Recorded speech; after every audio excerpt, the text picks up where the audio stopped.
नमस्कार, जय हिंद। आप सब ने देखा है कि अपने अर्थवॉर्म जेट और आईसीआर दोनों के सिलेबस के अंदर है ना। और अर्थवॉर्म में से अमूमन अपने क्वेश्चन 1 से लेकर 3 तक आ सकते हैं। अर्थवॉर्म एक इजी और सिंपल टॉपिक है जिसमें अपने को पता है कि कहाँ कहाँ से प्रश्न आते हैं, कौन कौन से आते हैं, मेन ही चीजें इसके अंदर आती है। आपने सबसे पहले तो ये पढ़ा है कि जो संघ है एनेलिडा,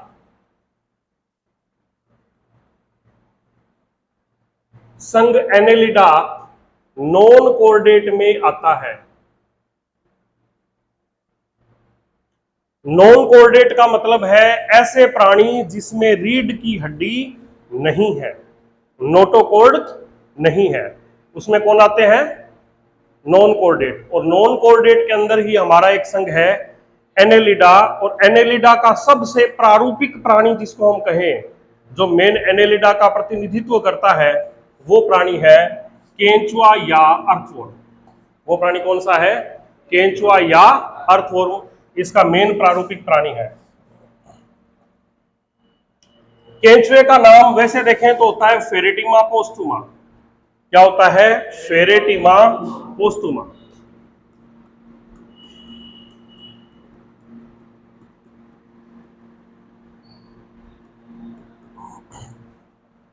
आपने देखा होगा किसान परिवार से ही ज्यादातर बच्चे होते हैं एग्रीकल्चर में। आपने खेती के अंदर देखा होगा कि खेत के अंदर आजकल हम ऑर्गेनिक खाद का बड़ा इस्तेमाल कर रहे हैं। और उसमें सबसे ज्यादा इस्तेमाल जो है ऑर्गेनिक खाद बनाने के लिए करते हैं केंचुए का इस्तेमाल। किसका इस्तेमाल करते हैं? केंचुआ 2-3 काम करता है। एक तो सड़े गले मृत कार्बनिक पदार्थ है, जैसे गोबर है, पत्तियां हैं, उनको वो खा के, और जो वो वर्मी कास्ट यानी मल जो छोड़ता है वो एक खाद है और वो जमीन के लिए काफी उपजाऊ है। एक तो फायदा ये करता है कि ये कार्बनिक खाद बनाने का काम करता है, जिसकी वजह से बाहर से रसायनों वाली खाद या फर्टिलाइजर देने की जरूरत नहीं पड़ती। तो केंचुआ किसान का पहला तो फायदा ये करता है, ये प्राकृतिक खाद बनाकर जमीन को देता है। दूसरा, ये जमीन की गहराई से मिट्टी को खाता है और जमीन के ऊपर लाकर छोड़ता है, जिससे भूमि नम हो जाती है, सरंध्री हो जाती है। सरंध्री का मतलब नरम हो जाती है। जैसे हम बिजाई करने से पहले खेत की जुताई करते हैं। जुताई क्यों करते हैं? कि खेत में अच्छा वातन हो जाए, मिट्टी नरम हो जाए, ताकि मिट्टी में हर जगह हवा और पानी पहुंच सके, और जो हम बीज उगा रहे हैं उस बीज तक भी ऑक्सीजन मिलती रहे, पानी मिलता रहे। इसलिए हम क्या करते हैं? जुताई करते हैं। और ये केंचुआ भी क्या कर रहा है? जुताई तो कर रहा है, जमीन में से मिट्टी को खा खा के ऊपर नरम मिट्टी को डाल रहा है। तो ये किसान का मित्र है। ये एक तो खेत की जुताई में मदद करता है, दूसरा ये कार्बनिक खाद बनाने का कार्य करता है। तो केंचुआ हमें दो तरफा फायदा देता है, किसान को 2 प्रकार से फायदा देता है। इसमें प्रश्न ये आता है कि इसकी वर्गीकरण स्थिति, केंचुआ एनिमेलिया यानी जंतु जगत का प्राणी है। आपसे परीक्षा में पूछा जाएगा, एक तो इसका संघ कौन सा है? इसका संघ है एनेलिडा। एनेलिडा संघ के प्राणी जो होते हैं उनमें वास्तविक खंडी भवन पाया जाता है। वास्तविक खंडी भवन, वास्तविक खंडी भवन क्या है? इनमें वास्तविक खंडी भवन पाया जाता है। आपने कई बार देखा होगा कि दीवारों पे प्लस्तर किया हुआ होता है और अंदर एक टाइल का डिजाइन काट दिया जाता है, फिर रंग भर दिया जाता है। ऐसे टाइल का डिजाइन काट देंगे और इसमें क्या भर दिया? रंग भर दिया यहां बीच बीच में, है ना। ऐसा दीवारों पे होता है बहुत बार। क्या ये टाइल दीवार के अंदर भी टाइल लगी हुई है? नहीं है ना। इसका मतलब ये डिजाइन सिर्फ ऊपर ऊपर से, अंदर कोई ऐसा डिजाइन नहीं है। कई बार कोई जीव दिखाई दे रहा है, उसमें ऊपर ऊपर तो खंड दिख रहे हैं, लेकिन अंदर, शरीर के अंदर कोई खंड बंटे हुए नहीं है, तो वो वास्तविक खंडी भवन नहीं है। वो केवल ऊपर ऊपर से डिजाइन बना हुआ है, अंदर से कोई खंडी भवन नहीं है। लेकिन केंचुए में ऐसा नहीं है। केंचुए में क्या है? ये केंचुआ है, इसमें ऊपर से भी खंड दिखते हैं, और जो खंड ऊपर आपको दिख रहे हैं वास्तव में अंदर, शरीर के अंदर भी पर्दे लगे हुए हैं, पट लगे हुए हैं। अंदर भी क्या लगे हुए हैं? पट या पर्दे लगे हुए हैं, मतलब इसमें खंडी भवन जो है वो बाहर से भी है और अंदर से भी है। ये वास्तविक खंडी भवन है। क्या है ये? वास्तविक खंडी भवन है।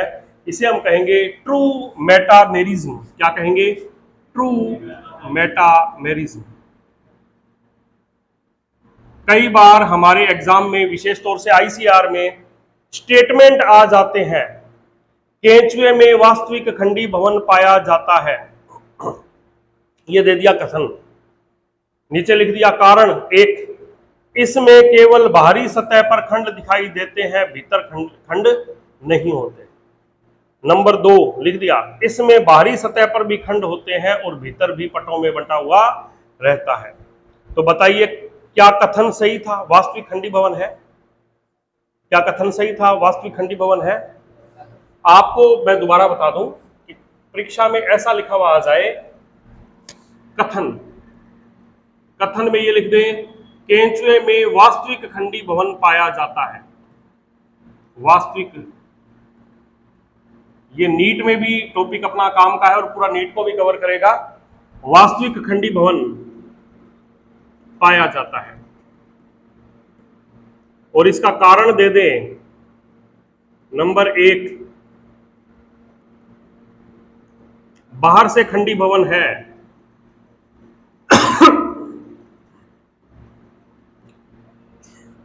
भीतर खंड नहीं है। एक तो कारण दे दिया, ये दे दिया, और दूसरा कारण ये दे दिया, बाहरी खंडी भवन भी होता है, बाहरी खंडी भवन भी होता है,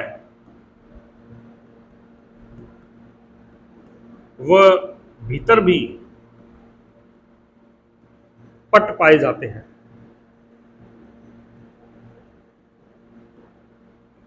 तो बताइए क्या इसमें, पहले तो बताओ कथन सही है या गलत है? कथन एकदम सही है, वास्तविक खंडी भवन पाया जाता है। क्या पहला कारण सही है?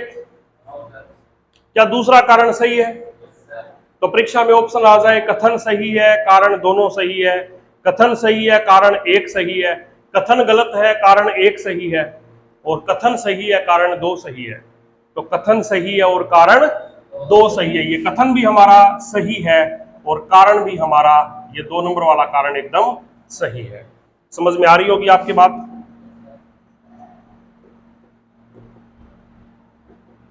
तो इस प्रकार से अपने को ध्यान रखना इन बातों का कि वास्तविक खंडी भवन का मतलब क्या है और आभासी खंडी भवन का मतलब क्या है।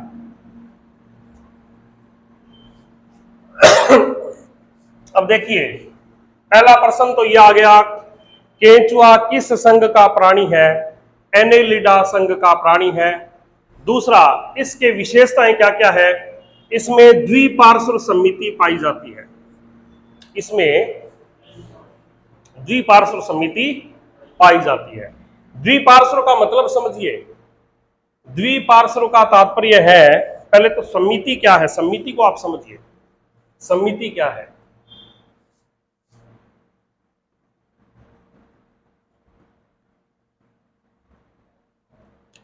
देखो, हम किसी भी चीज को एक काल्पनिक काट से काटें,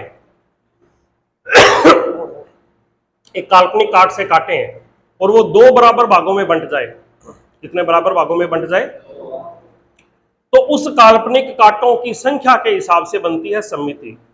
समिति का तात्पर्य है वो काल्पनिक काट जिससे हम किसी जीव के 2 बराबर भाग कर पाए, उसे हम क्या कहेंगे? समिति। वह काल्पनिक काट जिससे हम किसी जीव के 2 बराबर भाग कर पाए तो उसे हम क्या कहेंगे?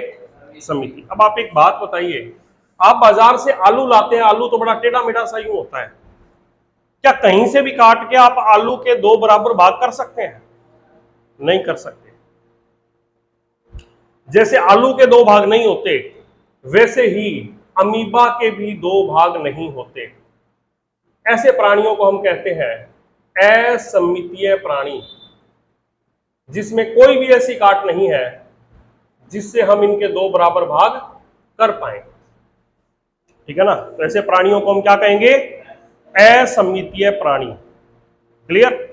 प्रोटोजोआ के प्राणी अधिकांशतया असम्मितीय प्राणी है। प्रोटोजोआ के प्राणी कैसे हैं? अधिकांशतया असम्मितीय प्राणी है। दूसरे नंबर पे देखिए, आपको मैं कहूं प्याज है, ऐसे प्याज है, उसको काटिए दो बराबर भागों में, ऐसे काटो, ऐसे काटो, ऐसे काटो, ऐसे काटो, कहीं से भी काटो, उसके तो दो बराबर भाग बन ही जाएंगे। टमाटर के दो बराबर भाग काटिए, टमाटर को आप ऐसे ऐसे ऐसे तमाम काटे हैं जिनसे आप दो बराबर भाग काट सकते हो।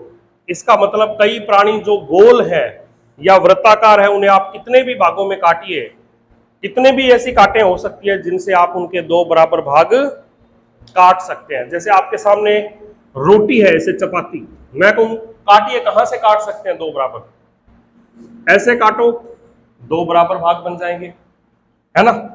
ऐसे काटोगे तो दो बराबर भाग बन जाएंगे।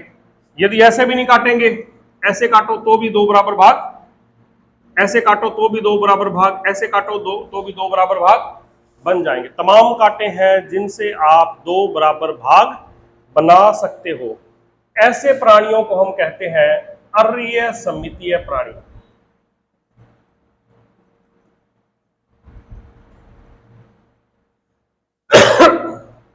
अर्य समिति वाली बात आपको समझ में आ गई होगी। तीसरे नंबर पे जो प्राणी होते हैं, तीसरे नंबर पे हम प्राणियों को देखें तो एक है, जैसे मनुष्य है ऐसा,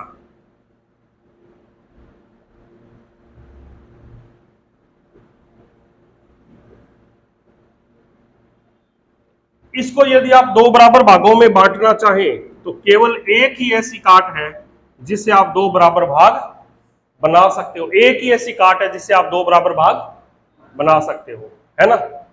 ऐसे प्राणी जिसमें एक ही काल्पनिक काट के द्वारा आप दो बराबर भाग बना सकते हैं, ऐसे प्राणियों को हम कहते हैं द्विपार्श्व सममितीय प्राणी।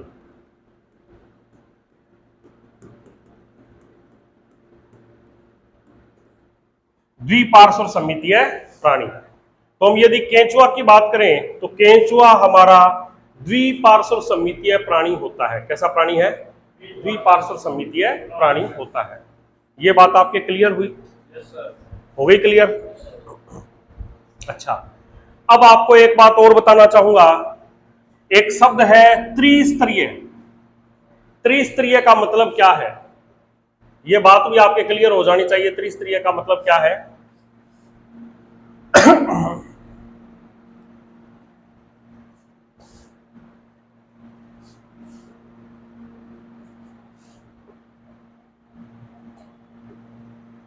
देखो, जब भ्रूण बनता है तो शुरू में सिर्फ युग्मनज होता है। शुरू में क्या होता है? सिर्फ युग्मनज। मैं ज्यादा गहराई में नहीं जाऊंगा।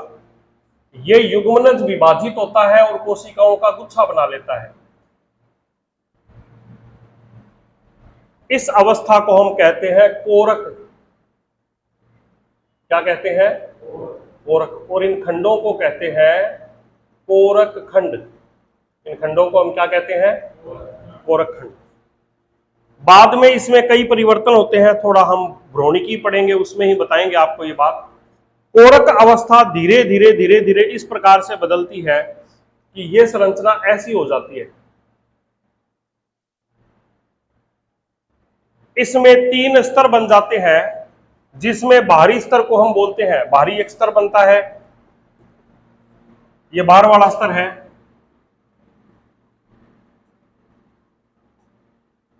ये बाहर वाला एक स्तर बनता है, इस स्तर को बोलते हैं एक्टोड्रम।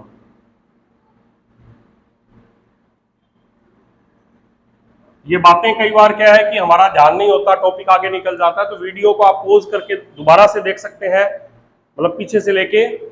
तो शुरू में एक युग्मनज है, इसमें विभाजन होता है और सहतूत की तरह गुच्छा बन जाता है ना? ये हो गया कोरक। वैसे मोरूला बनती है, मोरूला के बाद कोरक बनता है। आप इतनी एक बार गहराई में नहीं जाएंगे। कोरक बन गया। कोरक में एक एक कोशिका को कहते हैं कोरक खंड। क्या कहते हैं? कोरक खंड। और ये कोरक खंड आगे और कई स्थितियां आती है जो हम आराम से जब भ्रूणिकी की बात करेंगे तब बताएंगे कि ये 3 स्तर बना लेते हैं। सबसे बाहर एक स्तर होता है एक्टोड्रम, सबसे बाहर एक स्तर है जिसका क्या नाम है एक्टोड्रम। उसके बाद में एक स्तर और होता है अंदर जिसका नाम है मीजोड्रम। ये जो आपको अंदर स्तर दिख रहा है इसका क्या नाम है मीजोड्रम, सॉरी उल्टा बोल गया हूं मैं, एंडोड्रम। ये अंदर एक स्तर बना है इसका क्या नाम है एंडोडर्म। ये एंडोड्रम हो गया। अब एक्टोड्रम है एंडोड्रम है, थोड़ा गौर करके सुनना। कई प्राणियों में सिर्फ ये 2 ही स्तर होते हैं, एक एक्टोड्रम और एक एंडोड्रम। ऐसे प्राणियों को हम कहते हैं क्या द्विकोरकी प्राणी या द्विस्तरीय प्राणी। द्विस्तरीय, द्विकोरकी या डिप्लोब्लास्टिक। समझिए ऐसे प्राणी जिनमें केवल 2 ही स्तर हैं। कितने स्तर हैं 2 ही स्तर है, एक एक्टोड्रम और एक एंडोड्रम। ऐसे प्राणियों को हम कहते हैं डिप्लोब्लास्टिक या द्विस्तरीय प्राणी। डिप्लोब्लास्टिक या द्विस्तरीय प्राणी। अब आपको ऐसे तो हमें कोई दिखे नहीं 2 ही स्तर है, ये क्या बता रहे हो। देखो शुरू में ऐसी संरचना होती है, बाद में इनसे पूरा शरीर बनता है। पूरे शरीर में कई अंग तो बन जाते हैं एक्टोड्रम से, कई बन जाते हैं एंडोड्रम से। मीजोड्रम वाला खाता खाली है। समझ में आ गई बात। जिन प्राणियों में ये केवल 2 ही स्तर है एक्टोड्रम और एंडोड्रम, ऐसे प्राणियों को कहते हैं द्विस्तरीय या डिप्लोब्लास्टिक। और इसके 2 संघ है जो इसके उदाहरण है। पहला संघ है पोरीफेरा और दूसरा संघ है सिलेंट्रेटा। पहला संघ कौन सा है पोरीफेरा और दूसरा संघ कौन सा है सिलेंट्रेटा। समझ में आ गई बात। एक है पोरीफेरा और एक है, हालांकि सिलेंट्रेटा में बीच में एक जेली सी होती है जिसको बोलते हैं मीजोग्लिया। यहाँ पे एक जेली सी होती है, उसका क्या नाम है मीजोग्लिया। लेकिन वो एक परत नहीं है, उसको कोशिका का स्तर नहीं कह सकते। तो आपके कभी परीक्षा में प्रश्न आ जाए कि कौन से संघ है जो द्विस्तरीय प्राणी जिनमें पाए जाते हैं। पोरीफेरा और सिलेंट्रेटा के प्राणियों में केवल 2 ही स्तर होते हैं, एक्टोड्रम और एंडोड्रम। मीजोड्रम नहीं होता। मीजोड्रम की जगह मीजोग्लिया हो सकता है, मीजोड्रम नहीं होता।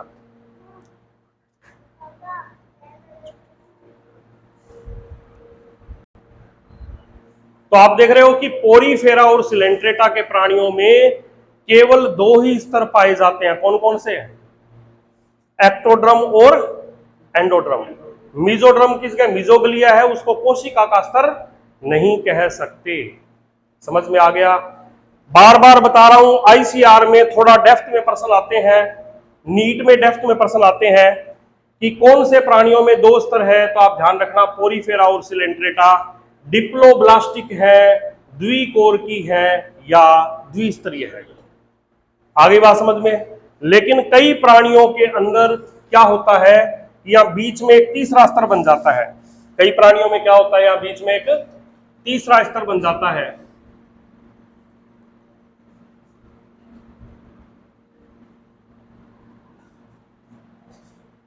कई प्राणियों में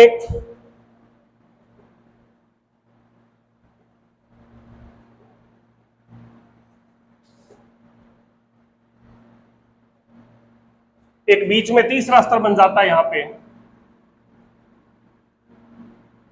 और ये बीच में जो तीसरा स्तर बना है, जो आपको ये मैंने वॉयलेट से कलर से दिखाया है, इसका नाम है मीजोड्रम।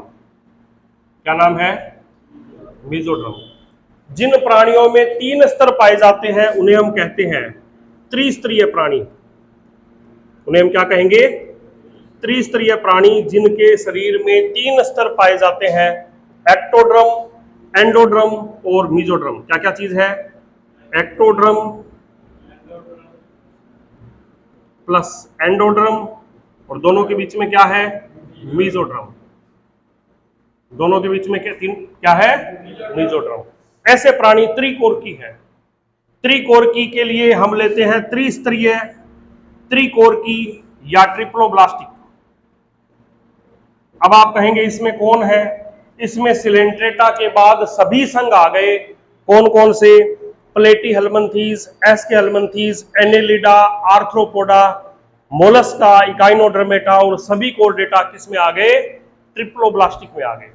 तो केंचुआ भी तो एनेलिडा में आ रहा है, केंचुआ भी किस में आ रहा है? तो एनेलिडा के प्राणी त्रिस्तरीय है। ये शब्द एक था लेकिन इसका मतलब इतना क्यों बताया? कई बच्चे क्या है वीडियो देखते समय, पढ़ते समय सोचते हैं सर एक एक शब्द को इतना गहराई से लोगे तो हमारा समय बहुत बर्बाद हो जाएगा। लेकिन ये शब्द एक जगह नहीं आ रहा, ये आपके पूरे सिलेबस में कई जगह पे ये प्रश्न मतलब आएगा शब्द त्रिस्तरीय, और जितनी बार ये शब्द आएगा उतनी बार आपको परेशान करेगा। तो मैं सिर्फ केंचुए में एक शब्द का मतलब नहीं बता रहा हूं, बल्कि आगे केंचुआ और तमाम आप कोर्डेट नॉन कोर्डेट पढ़ोगे वहां ये त्रिस्तरीय शब्द जो है आपके क्लियर होना चाहिए कि ट्रिप्लोब्लास्टिक शब्द का मतलब क्या है। समझ में आ गई बात? इसलिए यदि हम किसी प्रश्न पे समय लगा रहे हैं तो आपके लिए जरूरी है, ये सिर्फ त्रिस्तरीय ही नहीं, अंदर कई क्वेश्चन खड़े हो गए, कौन से प्राणी डिप्लोब्लास्टिक है, कौन से प्राणी ट्रिप्लोब्लास्टिक है, और यहीं से आपके क्लियर होगा ट्रू सिलोम या वास्तविक देहगुहा क्या होती है, ये भी यहां से क्लियर होगा। इनमें शरीर के साथ साथ में देह गुहा पाई जाती है, वो भी खंडों में बंटी हुई है। भाई शरीर के अंदर एक गुहा है, उस गुहा का क्या नाम है? देह गुहा। उस गुहा का क्या नाम है? तो शरीर बाहर से तो खंड दिखाई दे ही रहे हैं, उस देह गुहा के अंदर भी खंड अंदर बंटे हुए हैं। समझ में आया? जैसे देखिए है क्या, शरीर के अंदर ये केंचुआ है, इस केंचुए में मान लीजिए ये आहारनाल है,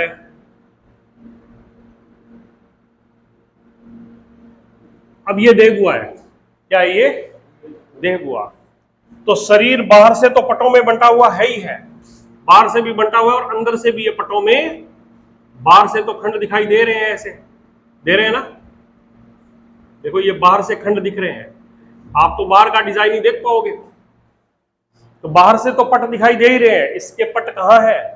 अंदर तक है। तो बाहर से भी खंड है और अंदर से भी खंड है। तो देहगुहा भी पटों में बंटी हुई है। यहां पे ये लिखा है देह भित्ति के साथ साथ देहगुहा भी खंडों में बंटी हुई रहती है, देहगुहा भी खंडों में बंटी हुई रहती है। इसलिए हम कहते हैं वास्तविक खंडी भवन। क्या है? वास्तविक खंडी भवन। अब एक क्वेश्चन आता है कि केंचुए में उत्सर्जन का अंग है, कुछ लिखेंगे, ऑप्शन आएंगे आपके, केंचुए में उत्सर्जन का अंग है। ए ऑप्शन आ जाएगा ज्वाला कोशिका,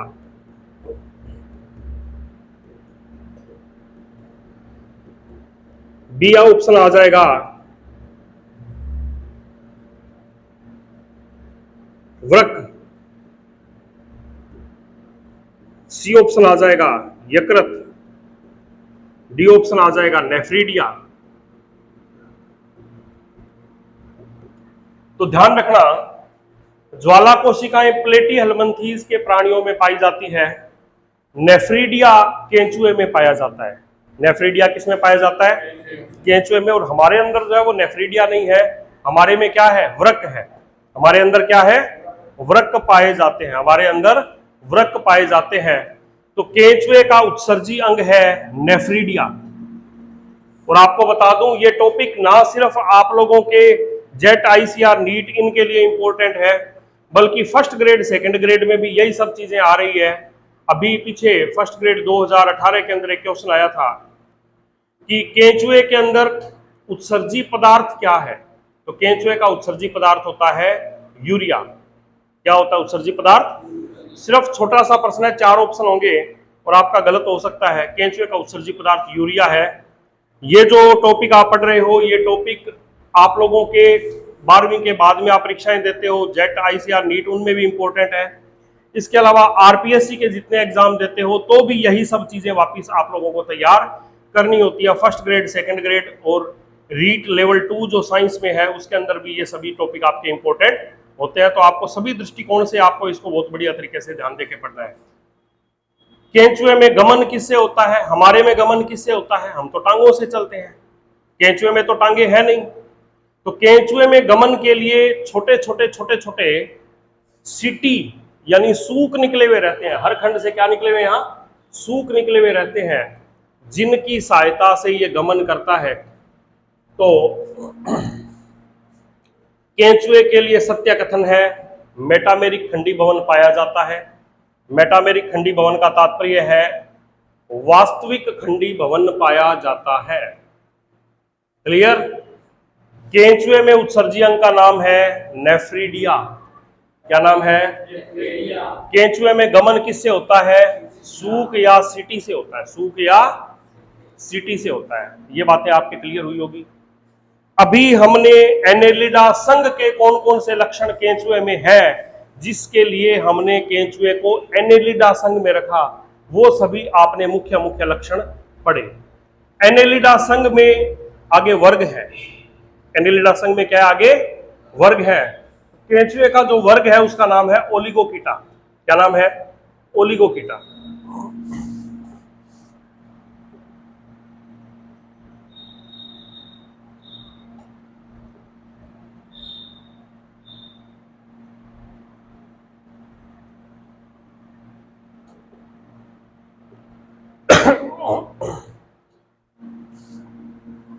वर्ग का नाम है ओलिगोकीटा।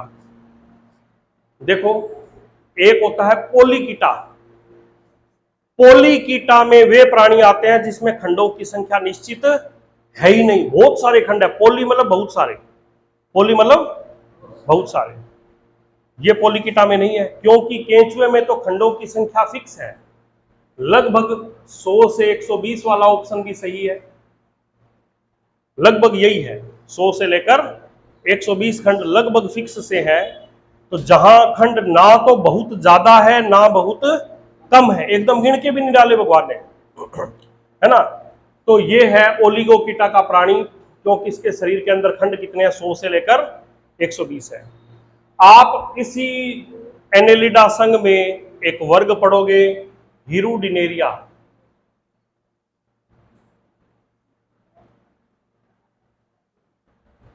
जिसमें एक प्राणी आता है जोंक, उसमें खंड फिक्स है। कितने हैं? 33 खंड। कितने खंड है? तो उसमें तो भगवान ने गिन के डाले हैं, ना एक कम ना एक ज्यादा। लेकिन अपने केंचुए में तो ऐसा नहीं है, इसमें तो फिक्स है। कितने? 100 से लेकर 120। इसलिए केंचुए को ओलिगोकीटा में रखा गया है। ओलिगोकीटा में रखा गया है। ओलिगोकीटा के लक्षण और क्या है? इसका सिरोभवन अनुपस्थित होता है, मतलब सिर जो है वो काफी बड़ा अलग से विभाजित हुआ आपको दिखाई नहीं देता। जैसे हमारे में है सिर अलग दिखता है, लेकिन इसमें सिर अलग से दिखाई नहीं देता। ठीक है ना। सिर, आंख और स्पर्शक नहीं होते। आप आगे तिल चटा पढ़ोगे, उसमें सिर भी होगा, संयुक्त नेत्र भी होंगे, स्पर्शक भी होंगे। टिड्डे में भी ऐसा होगा, लेकिन इसमें ना तो सिर है, ना आंख है और ना ही स्पर्शक है। सूक यानी कांटे से होते हैं एस आकार के, ऐसे। ये सूक जो है चमड़ी में धसे हुए रहते हैं। ठीक है। इसके अलावा शरीर के ऊपर इसमें एक संरचना होती है। शरीर में, शरीर के ऊपर एक परत है ऐसे, उस परत का नाम होता है क्लाइटेलम। इस परत का क्या नाम है? क्लाइटेलम। जैसे चमड़ी से मेल उतरती है ना, वैसे क्लाइटेलम को यदि नमी में रगड़े ऐसे, तो परत की तरह से क्लाइटेलम निकल के बाहर, मतलब परत की तरह उतरती रहती है। तो क्लाइटेलम इसमें पाई जाती है। इसमें क्लाइटेलम नाम की संरचना पाई जाती है। कोकून का निर्माण होता है। ये कोकून क्या है ये मैं आपको बताऊंगा। यहाँ 14, 15, 16 खंडों में, मतलब यहाँ कोकून नाम की संरचना बनेगी, वो हम अभी जनन में आगे पढ़ेंगे। कोकून बनेगा। पैरापोडिया अनुपस्थित होते हैं। पैरापोडिया का मतलब होता है टांगे, जैसे हमारे आप ये देखते हो तिल चटे वगैरह में टांगे खंडों में बंटी हुई है ना, जिसको अपने बोलते हैं संयुक्त उपांग।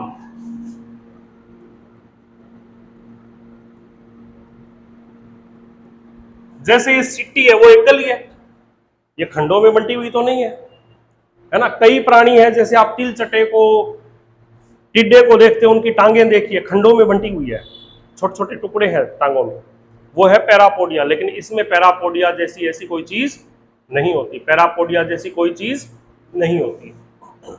ये उभयलिंगी प्राणी है, अर्थात इसमें नर और मादा जननांग एक ही जीव में पाए जाते हैं। ऐसे प्राणी जिसमें एक ही जीव में नर और मादा दोनों जननांग होते हैं, ऐसे प्राणियों को हम कहते हैं उभयलिंगी। क्या कहते हैं? उभयलिंगी। और उभयलिंगी के लिए एक शब्द और है जिसको बोलते हैं द्विलिंगी। उभयलिंगी के लिए एक शब्द और है जिसको क्या बोलेंगे? द्विलिंगी। इसमें लार्वा अवस्था नहीं होती। शायद अब आपके दिमाग में लार्वा शब्द और गोचा कर रहा है कि लार्वा शब्द का मतलब क्या है ना? लार्वा शब्द क्या है ये भी अपने को देखना है।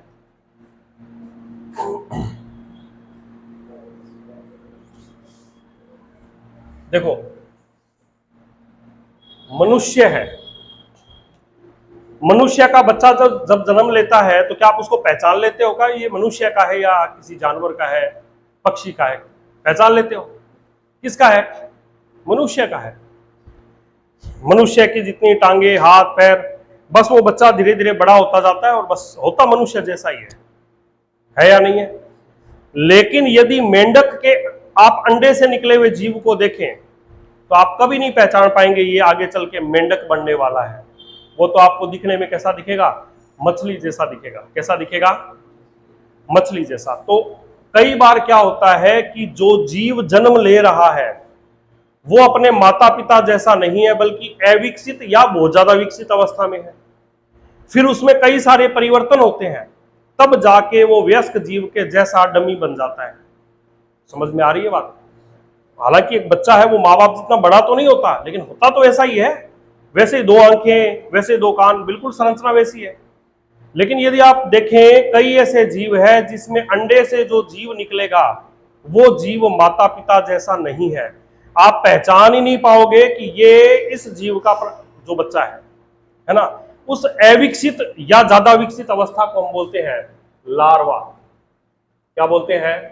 लार्वा। जैसे आप कई जानवरों में देखें, कीटों में देखें, फेरेटिमा वो कीटों में देखें, इसके अलावा ये जो लीवर फ्लूक होता है उसमें देखें, तो कई अविकसित अवस्थाएं बीच में बनती है। अविकसित अवस्थाओं को हम क्या बोलते हैं? लार्वा। ठीक है? कईयों में एक लार्वा है, कईयों में एक से ज्यादा लार्वा है। लार्वा में धीरे धीरे बदलाव होंगे और वो लार्वा बदलेगा वयस्क में। समझ में आ गया? लार्वा क्या है? अविकसित अवस्था। ऐसे प्राणी जिसमें लार्वा पाया जाता है उनके जीवन को हम बोलते हैं अप्रत्यक्ष जीवन। अप्रत्यक्ष जीवन चक्र। अप्रत्यक्ष जीवन चक्र वाले प्राणियों में लार्वा अवस्था पाई जाती है। लार्वा अवस्था पाई जाती है। ऐसे प्राणियों में क्या होगा? अप्रत्यक्ष जीवन चक्र होगा। कैसा होगा? और जिनमें लार्वा अवस्था नहीं पाई जाती उन्हें हम कहते हैं प्रत्यक्ष जीवन चक्र।